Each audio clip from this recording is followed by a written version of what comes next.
maksurat. Maksurat.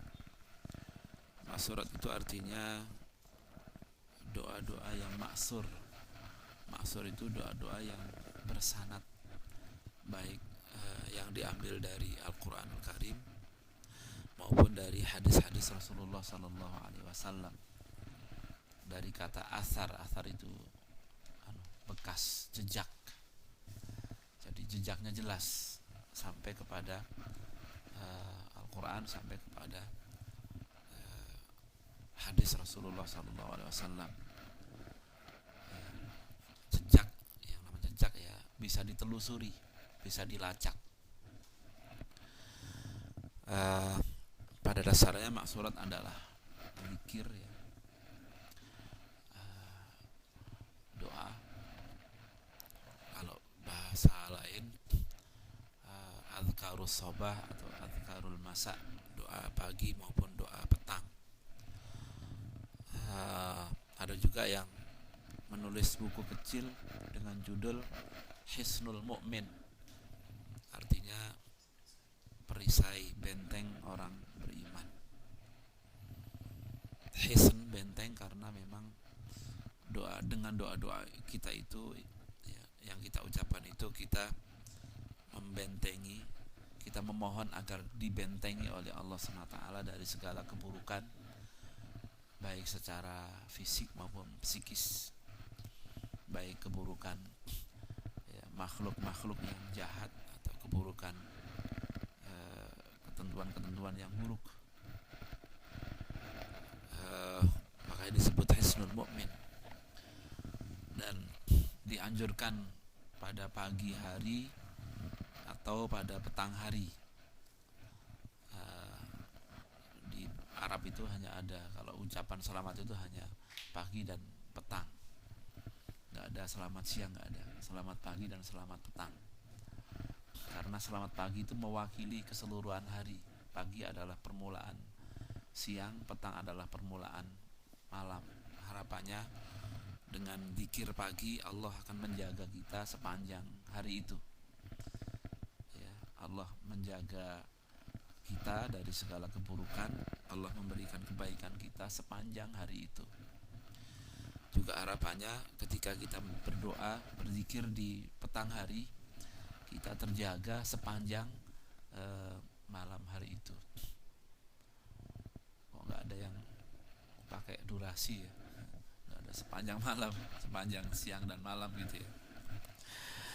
Ya tentu bukan sekedar penjagaan pada itu, tapi biasanya setiap munajat, doa, zikir itu ada asar dalam diri kita ya, ibarat baterai dicas itu kan ada masa ya, masa habisnya gitu kan. Jadi itu karena apa namanya ya, berbagai macam hal yang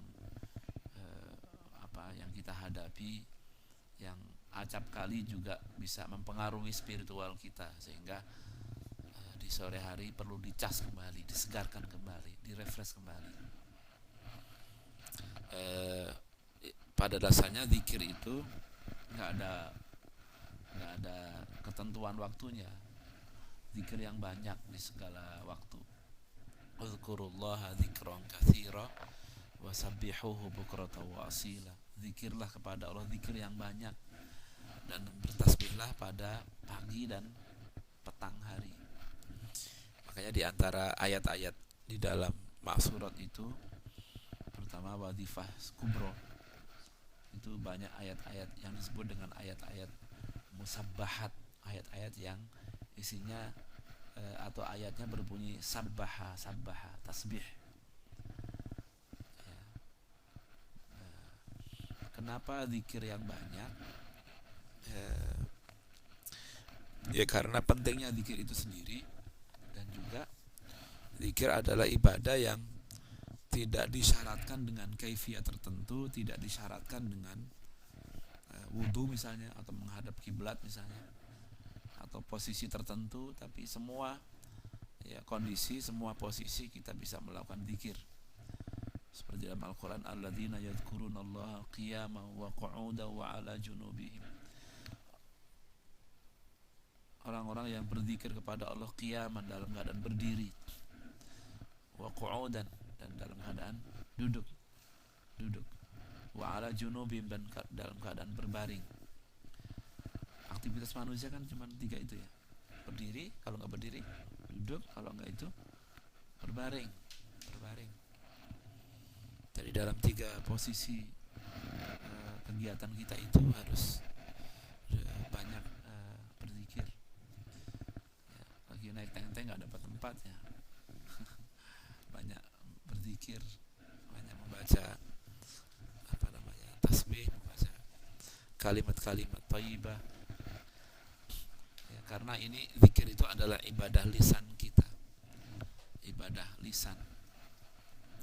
Ada ibadah hati, ada ibadah lisan, ibadah gerak, ada ibadah harta, ada ibadah diam. Ibadah diam itu apa? Ibadah diam. Puasa ibadah diam.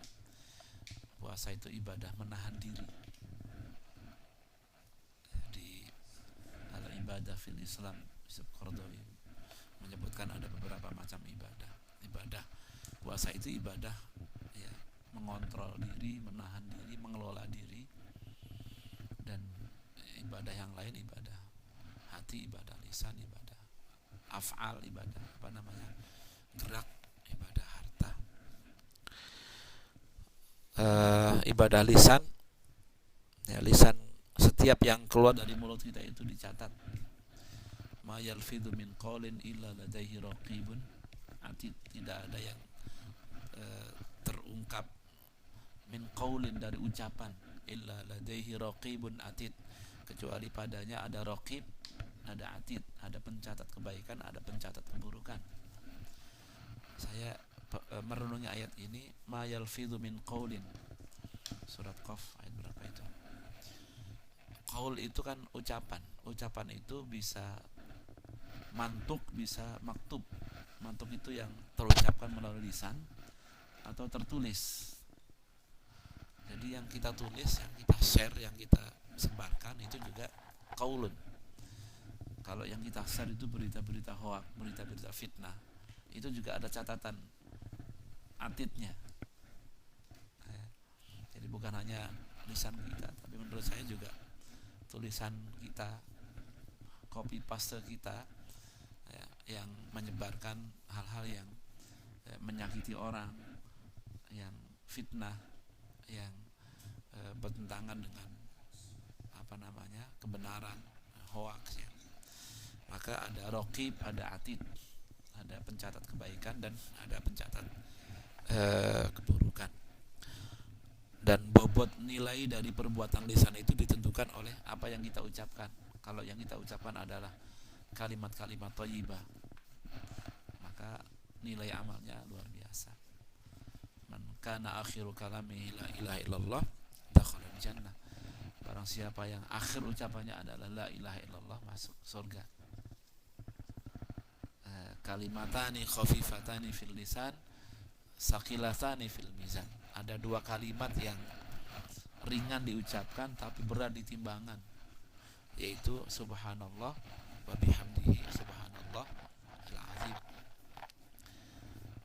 Jadi daripada bengong, daripada ini, mendingan mengucapkan kalimat-kalimat thayyibah. Istighfar itu kata baginda Rasulullah sallallahu alaihi wasallam, man lazama al-istighfara ja'ala likulli hammin faraja. Allah jadikan setiap kegundahannya, kegalauannya menjadi kegembiraan. Wa likulli dhiqin makhraja, dan setiap kesempitan jalan keluar. Wa razaqahu min haitsu la yahtasib, dan beri rezeki dari yang tak tersangka-sangka. Istighfar. Jadi bobot pahala kita tergantung apa yang kita ucapkan. Maka kalimat-kalimat zikir, kalimat-kalimat pujian itu ada kalimat-kalimat yang terbaik.